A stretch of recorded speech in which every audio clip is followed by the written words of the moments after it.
Brilliant. So nice to meet you all. My name is Singh Basi. I'm a barrister at 4PB. I specialise in proceedings relating to children and in particular cases in respect of international family law. In May 2023, I published my first book on the topic of stranded spouses, and this is a copy here. And it was published, as I stated, in May. And the reason for this particular area is because it's something that I've always been interested in. Prior to becoming a barrister, I was a paralegal for an international family law firm in London, and I often came across this particular area of family law, and it's something that I found to be very interesting. And then through the introduction of Practice Direction 12J and the developments in respect of that, there was the issue of abandonment being flagged as a form of domestic abuse, finally. And as a consequence of that, I thought it was a very interesting area. And having developed a practice in international family law, it was an area that I commonly came across day in, day out in the High Court. And so I thought I would write a book on the topic. I did. It has helpfully, from my perspective, raised the awareness in respect of the issue. I've spoken on BBC Radio 4, I wrote an article for The Times, and I feel as if a lot of individuals who work within this area, but also those who don't work within the area, are becoming more and more familiar with this very horrible practice. And ultimately, I think what needs to be done is a greater awareness in respect of it. I think there needs to be a greater interplay between both family law and immigration law when these issues materialize. And so I have published the book, and I've sought to consider various bits and pieces in relation to stranded spouse cases. And just to go through the contents very briefly. So within this webinar, I'm not going to be reading the book. I'm only going to be focusing on some of the areas that I think will be very useful for those interested in family law, and particularly those who practice in international field when coming across these cases, and also perhaps some developments that have arisen since the publication of my book.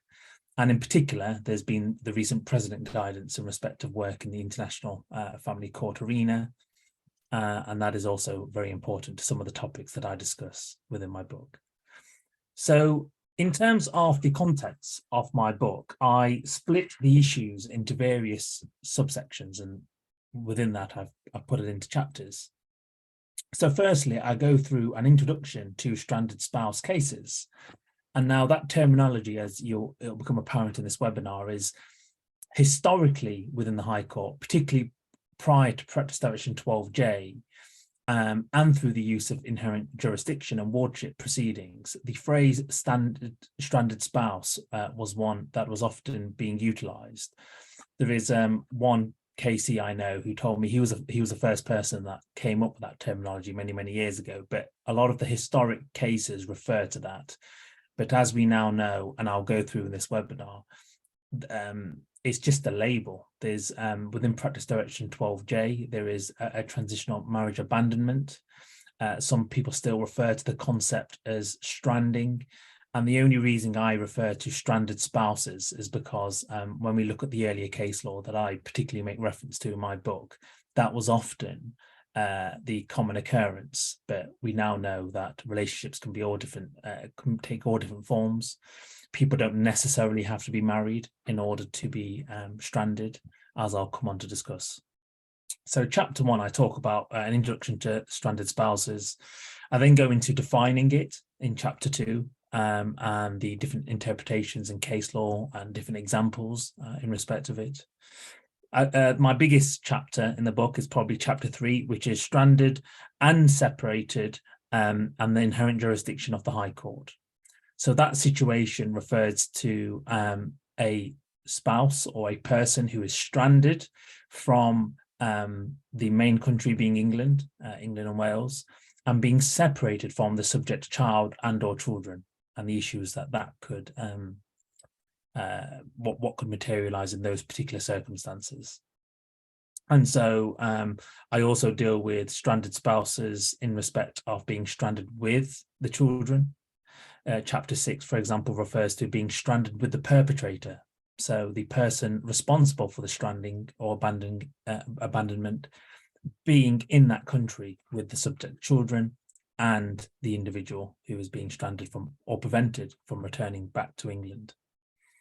I also refer to in chapter 7, I go into the issues of participation of parties in stranded spouse cases, and in particular, the issues in respect of vulnerable witnesses, vulnerable parties, evidence from other witnesses in various countries, and participation directions. And I deal with a number of issues that often arise in these types of cases. Chapter 8, I refer to outcome in stranded spouse cases. And what I refer to in particular in chapter 8 is the issues that arise upon the factual matrix being decided, or in situations where a parent cannot be reunited with a child, or in a situation where an outcome is not favorable to a party, either the applicant or respondent and or children. And also I deal with enforcement issues, such as committal, sequestration, etc., and certain tactics that need to be taken. So in conclusion, before I go into the detail of the webinar, this book that I've drafted and published is aimed at assisting legal professionals or those wanting to learn more about this particular area of the law.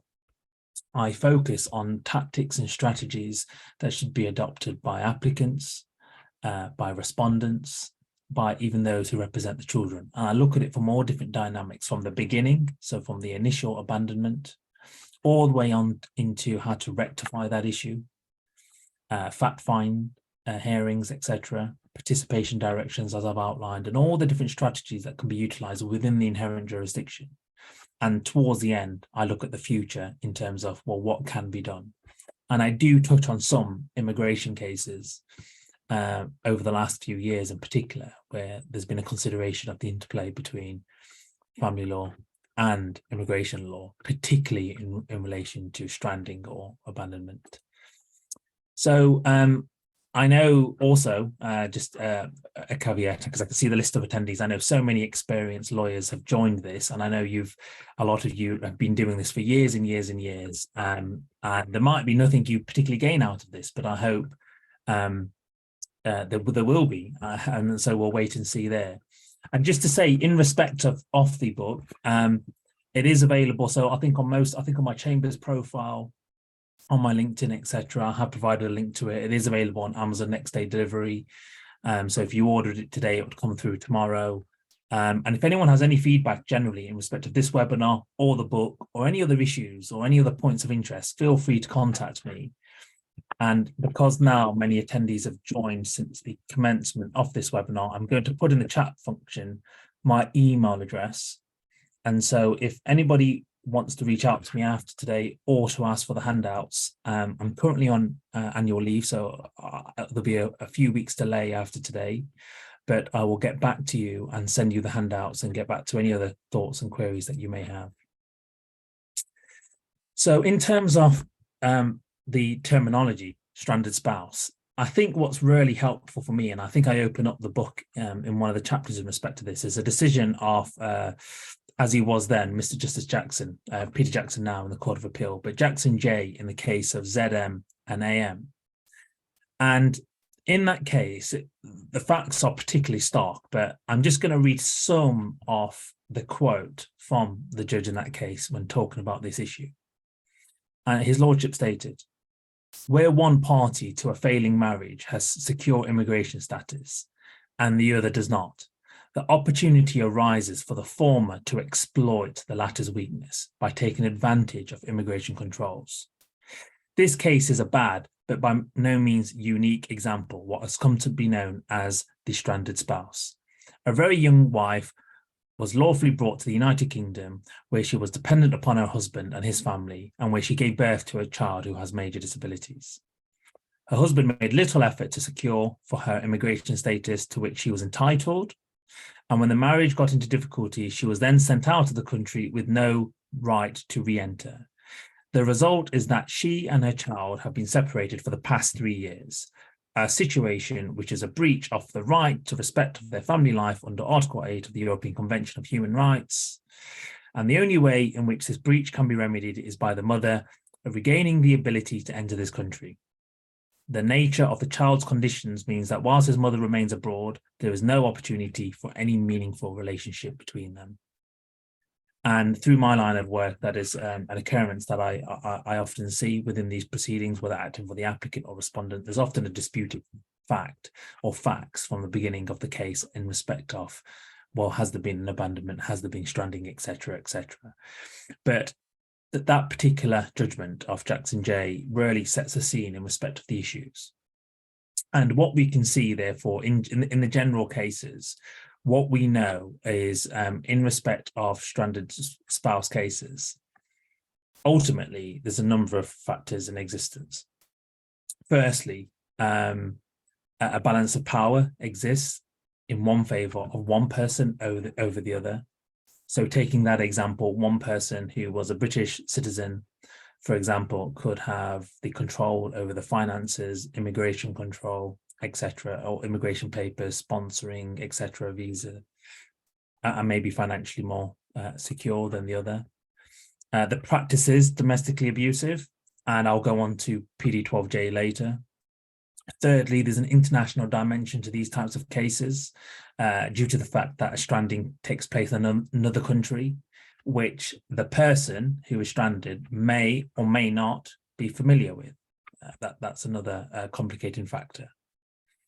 As a consequence of the stranding, in many cases, immigration issues materialize, which can make it difficult for the person stranded and the children to be reunited, and ultimately for the person stranded to be able to return back to England. And the longer this process takes, the more difficulties that arise, as you heard from the case, the quote I read, 3 years there. There's been many cases where it can be way more than that, 8 years, 9 years, etc. So there's a need to act very quick. And importantly, and I think this is something that really needs to be emphasized, the European Convention of Human Rights are engaged when dealing with these issues.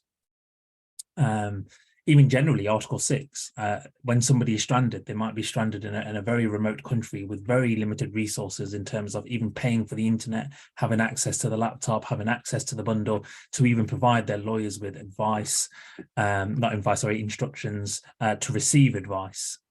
And that creates a whole host of issues in respect of that person's right to a fair trial when seeking the relief of the High Court, but equally being separated from children.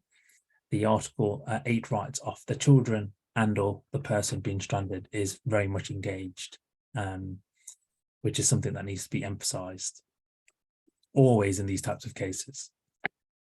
Helpfully, over the last few years in particular, there's been a number of reported cases. I mean, one of the benefits of these types of proceedings being in the High Court is, A, the judges are vastly experienced in dealing with these types of cases, are very aware of the limitations of the inherent jurisdiction and particular orders that can be made, but also the introduction of PD12J, Rule 3, which refers to the Domestic Abuse Act 2021 and refers to abandonment.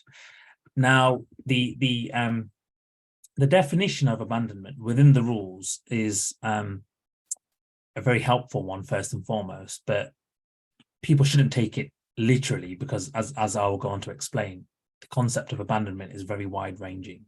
So the example within PD12J Rule 3 is abandonment refers to the practice where a husband, so it refers to a husband, in England and Wales deliberately abandons or strands his foreign national wife abroad, usually without financial resources, in order to prevent her from asserting matrimonial and or residence rights and or rights in relation to childcare in England and Wales. It may involve children who are either abandoned with or separated from their mother. And what I mean by this definition being very helpful is it's helpfully outlined as a form of domestic abuse. So the legislation and the family procedure rules outlines that, which is really important. But in terms of the definition, just a few very brief points to emphasize. It doesn't always have to be the husband causing the stranding. There's been cases where it can be the opposite sex. It doesn't always have to be a foreign national. So, for example, it could be even somebody here who's born and bred in England, British citizen, British passport holder, being stranded in another country without their travel documents, without their passport, etc., which makes it difficult to come back. And helpfully, the definition refers to not only the rights in respect of children, but also asserting rights in respect of the matrimonial rights. So interplay into the divorce proceedings as well, helpfully. In the case of Rie 2019, Lord Justice Moylan in the Court of Appeal talked generally about the definition, and very briefly at paragraph 78, his lordship indicated that I agree that the manner in which a spouse can act in order to seek to prevent the other spouse returning to the UK can take many forms. In my view, it's not helpful to seek to assess what has happened in any case by reference to any notional concept of the classic case. So what I was referring to originally in respect of the vast amount of case law prior to pre-D12J in respect of what some now describe as the classic case. His lordship goes on to state, as set out above, stranding is a broad concept and can include any action taken by a spouse which puts obstacles in the way of the other spouse being able to return to the UK. In some respects, it matters not whether the attempt is successful or not. And therefore, Lord Justice Moylan there helpfully again expands upon the amount of circumstances that it can involve. But just a really important point is it doesn't always have to be married. I know I use the word spouse. Some of the cases I read refers to spouse. PD12J refers to marriage. It doesn't always have to be marriage for this horrible act to take place. So turning on to some particular features that I think is helpful. Chapter 3, where I talk about a parent being stranded and separated from the children. And I consider in particular the inherent jurisdiction of the High Court. Now, one thing to emphasize, and I think something I see often, is when dealing with these types of cases, or when generally in the High Court, and I know many of you know this, but there is a significant difference between a wardship, making a child a ward of the court, and the inherent jurisdiction. And I believe over the last few years in particular, that is an issue that is often being pressed upon by the courts. Because when you're coming to the court, when you're seeking the relief, the first question you have when pursuing matters in the High Court is, what power are you asking them to exercise? Inevitably, it's going to be the inherent jurisdiction. And what is it you seek to achieve? Again, perhaps through the inherent jurisdiction. Does a child and or children need to always be made wards of the court? Now, looking historically, one really important case that developed guidance in respect of stranded spouse cases over a decade ago is the case of Ries Wardship 2011 1 FLR 305. And it was by Hogg J, as he was then. And there was a lot of guidance provided within that case on the issue. But one particular quote is, his lordship indicated then that given the international element and the experience of the judges of the family division in dealing with cases of this type, child abduction and other international cases, the best vehicle for these types of cases is wardship. Such proceedings should be managed, if possible, and heard by a judge of the family division. There's nothing controversial at all in respect of that. These proceedings are heard in the High Court, primarily though, however, through the inherent jurisdiction. Within modern times, there's been a real consideration if you are actually seeking for a child and or children to be made wards of the court. The question is why.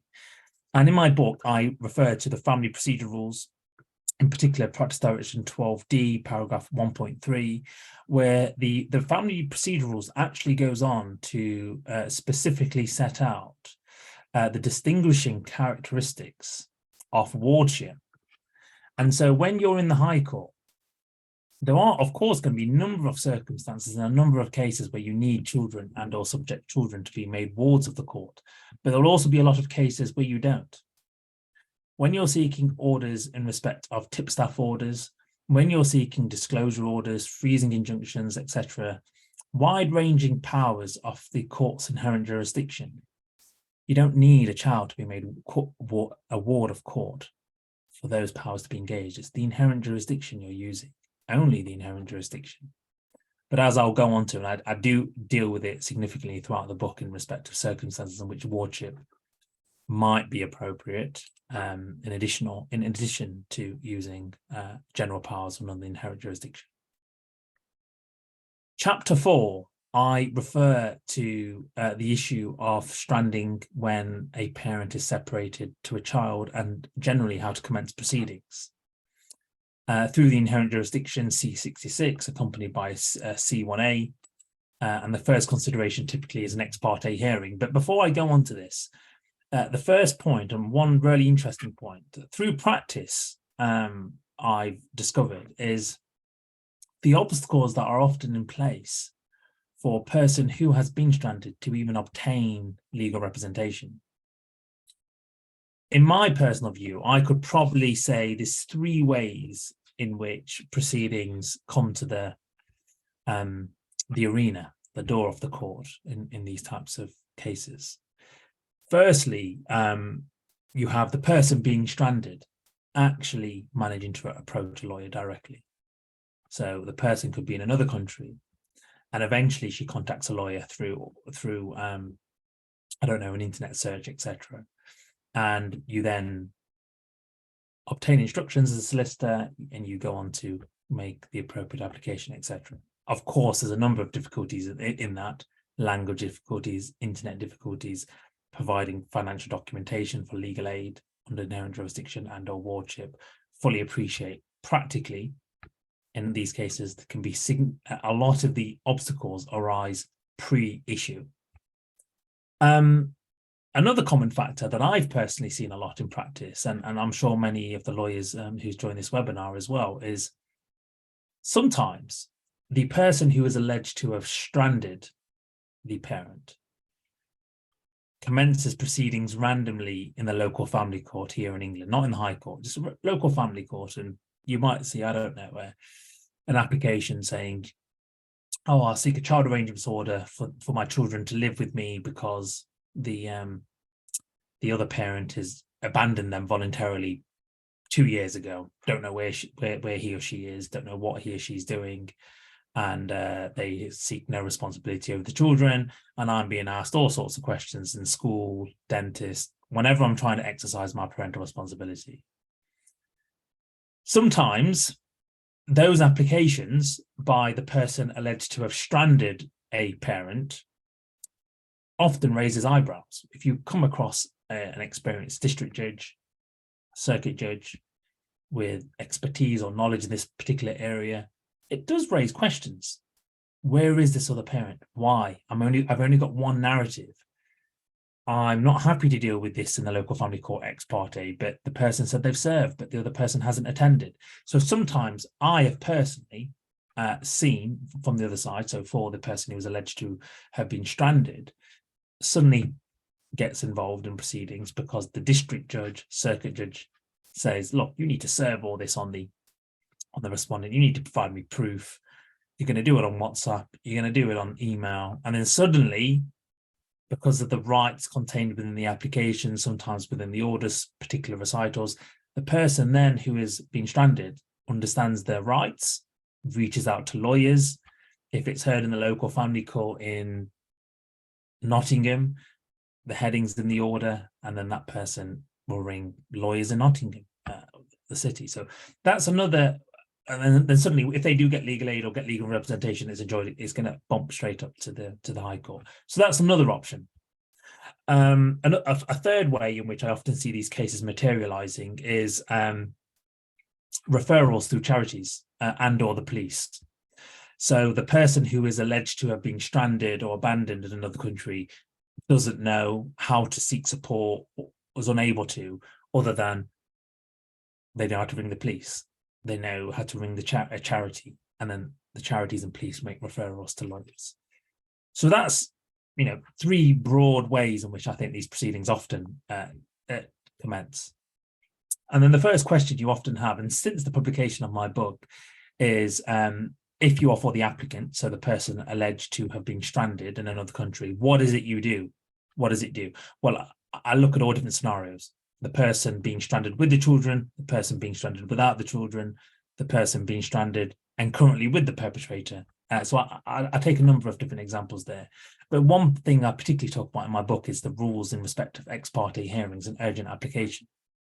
Now, I referred significantly to a number of cases in respect of that, but there's now helpfully the President's guidance, and particularly the one of 2023, paragraph 2.1, where in terms of urgent applications, it will only be justified A, where it's a case of exceptional urgency, or B, there is a compelling case that the child's welfare will be compromised if the other party is alerted in advance, and C, where the whereabouts of the child and or proposed respondents are unknown. The reality is, it's very difficult, because if you're for the applicant and the person being stranded, you know that the respondents and child is in England. And the reason why you know that is because your client said, well, look, they're English. I've lived in England for like many years. The perpetrator has lived in England many years. Child went to school. That's where everything is. They're there. They're happy in England, but they've stranded me in X country. And it's very likely that your client may be able to inform you of the address, the family home, the school, etc. Not always. Of course, there's many cases where once the stranding happens, the perpetrator reduces all these trails to make it even more difficult. And this is something that I also consider in a different context within the book. But the question is, do you go ex parte? Do you go urgently? Obviously, there's going to be a delay in obtaining legal aid, possibly, if legal aid is applicable in this case. One reason, and something that I've noticed in the need to apply urgently an ex parte and possibly go for tipstaff orders, is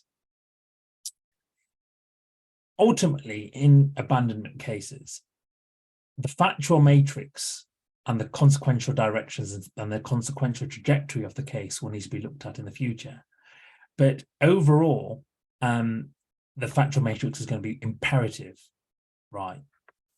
And in my particular cases, when I'm acting for the applicant, respondent, and or subject children, one common pattern you find in stranded cases is the perpetrator retaining the original travel documents of the child and or the person alleged to have been stranded. If you get a tipstaff order and they go to execute it, the location order, passport order, etc., sometimes they actually find the passport of the person who was stranded. And from a factual perspective, that's quite helpful, because if down the line that perpetrator denies and says, oh, well, actually, that parent actually said she had, they had enough of life here, they didn't want to live here anymore, they left, but then why is the perpetrator retaining the travel documents? So it's just a certain point to consider. But yes, within the book, I talk extensively in respect to when you would look to go ex parte, when you wouldn't, from the variety of different factual scenarios that can materialize in these stranded cases. Another important thing that, again, I'm sure you will all know, but it's really important that whenever you go ex parte, for whatever reason, your statement in support must be as detailed and precise as possible. Due to translation issues, due to legal aid issues, it's not always possible to get a statement from your client and for them to even sign it. And therefore, as a solicitor, you may seek to do that initial statement yourself with a statement of truth, of course. Obviously, in circumstances where you have no idea where the respondent is and or the subject child, but you're for the applicant, then of course you will need to go. It might be that you have no choice but to go ex parte. And in those circumstances, you may seek to apply for disclosure orders. As a general rule of thumb, in terms of practice in the High Court, I know a number of judges have different ways of dealing with matters, but where ultimately you're looking for disclosure orders to locate a respondent, there's just a number of factors you've got to consider. If the children are of school age, Department of Education, if the respondent is somebody who's reliant upon state benefits for whatever reason, the Department of Work and Pensions in respect of that. There's a number of agencies. A lot of people focus on the government agencies, but you've also got the phone records, phone companies, banks, etc., even on individuals. In my book, I focus significantly on attendance orders. So in situations where you are very you've come across a lot of obstacles in finding someone.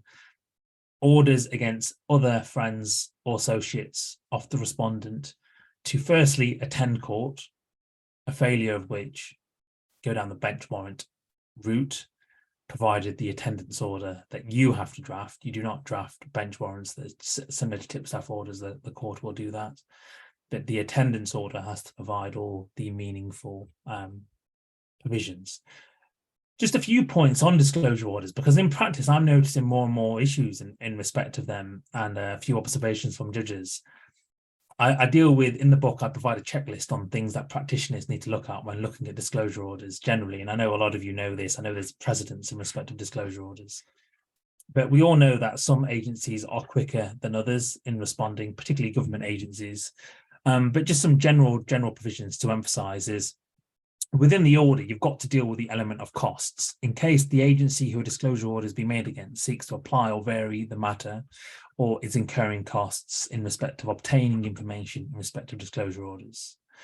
Because there's an issue of risk and facts are not disputed, as a solicitor, you often would have to offer that undertaking that whatever address you get from the disclosure order, you will not reveal to your client, pending further determination by the court, will only be provided for the purpose of effecting service and or providing to tipstaff for the purposes of executing one of the orders, whether it's a passport order, location order, or even in certain situations, collection order, etc. So you would only provide that to the information will only provide it to tipstaff, and or if you've got directions in respect of how you're going to effect service as well. Within my book, I go into detail actually about tipstaff orders significantly. This year in November, I'm speaking at the ALC conference, and I'm going to be speaking with Richard Cheesley, the tipstaff. And this year, no, 2022, I did another event for the CALA Association, and Richard Cheesley helpfully attended from tipstaff and provided a rundown of all the different orders, the particular purpose, the issues, and that practitioners must know about. And within my book, I've gone into significant detail about the orders, the location order, the passport order, the collection order, and the particular difference between them, the different prohibitions that each of the orders have, how the port alerts work, etc., etc. But also you've got the Mostyn J's decision of, I believe, 2020. It's in the book somewhere, in respect of freestanding port alerts. But another really important thing I strongly recommend for people to be aware of is when you apply for a tipstaff order, you open the gate to tipstaff being able to embark upon an international movement check. And the reason why I say this is very important is because, just to make things extra complicated, if a person has been stranded in another country, it could be many years before that person is able to even get any sort of help, or even to approach a lawyer in England. By the time they do, you just don't know where the respondent and or subject children are. They could have moved to other countries. An international movement check would reveal what date, time, where, as in from which airport they left, or for the ferry, etc. or any border crossing, and then you can then get further disclosure orders against that service, the airline, etc., to find out where someone has gone to. So an international movement check is something that you often should request when you get a tipstaff order that is not yet executed and you're anxious about whether the person is still here or not. Another very important thing, and I'm sure you all know it, is every hearing you have within proceedings, and these cases can go on for years and years and years, you've got to address the tipstaff orders and to continue. It's very important, the terminology here, continue. An original tipstaff order is made for 6 months, right? So if you get a collection order, a passport order, location order, 6 months. At each hearing you have, you make it, there's the particular wording tipstaff provide you to extend it until the next hearing, and then at the next hearing it will be addressed again, etc., etc. Just got to remember, if you get past or close to the 6 month, you've got to be making a fresh application for a tipstaff order. And that's the easiest way of dealing with it from discussions I've had. In terms of the my book, something else that I significantly talk about is determining the factual matrix. And this is what makes the cases complex, right? Because you can imagine the variety of factual scenarios in existence. You could have fact-find hearings prior to the person stranded coming to England, because the immigration issues, other obstacles might still be in existence. Or that person can come back, be reunited, there can be welfare analysis, reunification, but still the factual matrix needs to be determined. So ultimately, under the inherent jurisdiction, there's a significant amount of orders, powers that can be done. In my book, I've got headings under typical issues that arise. A, immigration issues. You know, the spouse could be attached to the immigration status of the other parent. And as a result of the stranding, as a result of being out the country, not being with the child, etc., as a result of a divorce, those immigration points can be tied, severed. What are you going to do? Can that spouse afford immigration lawyers in England? Can they make a renewal? Are they in breach of immigration rules by accident through no fault of their own? In my book, I deal with a case dealing with this in the administrative court, a very recent one. But also in my book, I refer to overcoming those issues. What about if you overcome the immigration issues and it's a matter of finance? The person can't afford tickets, can't come here. Within the middle of proceedings, there's going to be contact in another country where the person stranded can travel to in order to maintain the relationship. What are you going to do? How are you going to do that? I talk about it within my book as well. So it's all about creativity, this area of the law, I think. And I just think through experience doing these cases regular, you see the different strategies that can be adopted depending on certain facts, certain issues. And often what you've got to remember, and this is what I found to be very interesting, is as a barrister in this area, I practice in it. So day to day, I see the issues, I see the solutions, I see what can be done. In terms of actually reported cases, you often get the final welfare decisions and or fact-finding hearings being reported. The case management decisions, the creative orders that these experienced high court judges made don't often feature within the orders, within the published decisions. So that's why sometimes you've got to be there to experience what can and can't be done. And I've seen, and I make reference to it in my book, so many solutions that judges have embarked upon in order to reunite children with parents, to ensure they can get their immigration issues sorted out, to ensure they get the help that they need, orders against respondents even, for a particular purpose. But in respect to fact-find hearings, so in the leading case that I mentioned in 2011, the previous leading case, Hog J, he talked about, and it's paragraph 4 of, he did 2 judgments. One was with the guidance. And in paragraph 4, his lordship stated this: at an early stage, the court should consider whether there should be an urgent fact-find hearing to investigate and ascertain the circumstances in which the parent and or child/children came to be stranded internationally. Consideration should be given to any disputed allegation made by the stranded parent and the gravity of such an allegation, and if proved, the impact upon the court's determination of the welfare and future upbringing. This is something, whether you're for the respondent and or children and or applicant, you should always have in mind. At what point are you pushing the button for the fact find? What point? It's very complicated because there's a number of considerations. If you've got somebody with a blanket denial, I'm not responsible for stranding, that person left voluntarily XYZ, and you're representing the person stranded,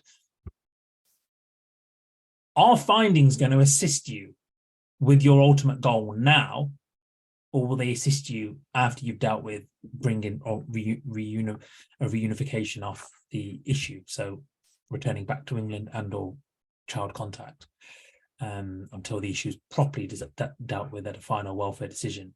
At what point? It depends. Many countries are different. I've had cases where Obtaining findings that are disclosable to government bodies and or embassies of other countries and or legal proceedings in other countries can be extremely helpful in overcoming some of the practical issues for reunification. I've had some cases where it won't be.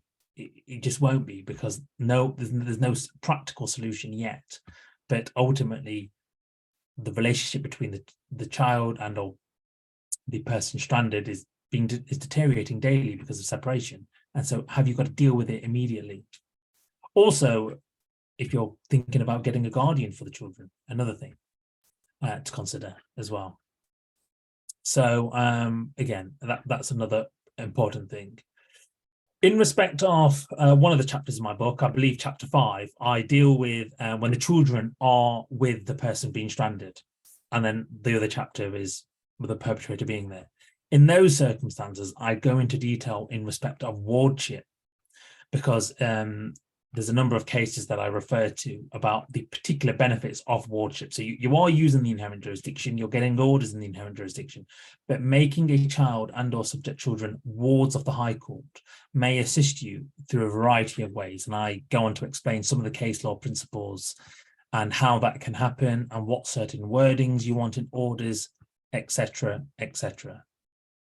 And lastly, I refer to the outcome in cases. So that's my last chapter of the book.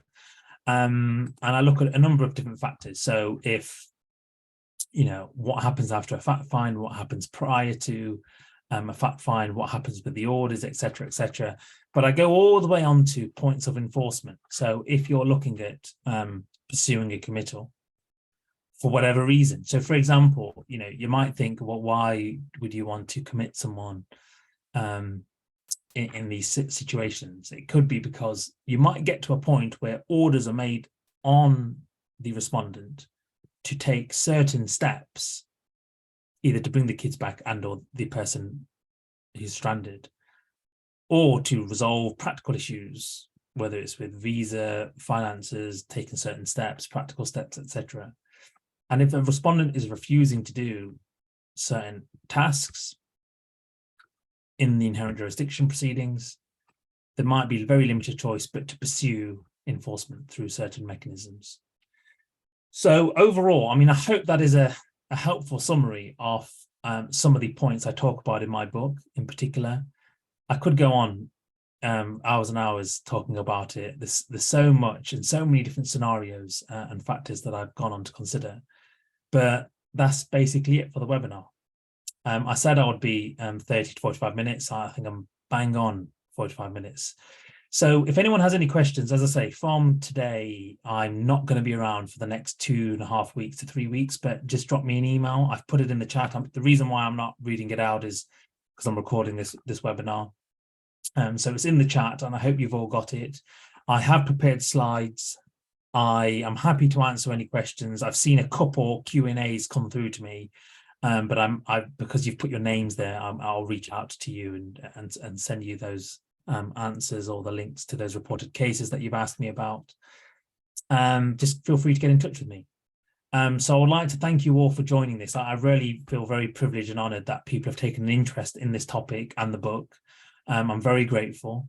And as I say, a number of you who I can see on the list have done this work for way much longer than I have. But I hope you have benefited from this webinar and or the book. And as I say, if you do get the book, let me know. If you haven't got the book yet, let me know as well, and I'll seek to persuade you to get it, if it's useful.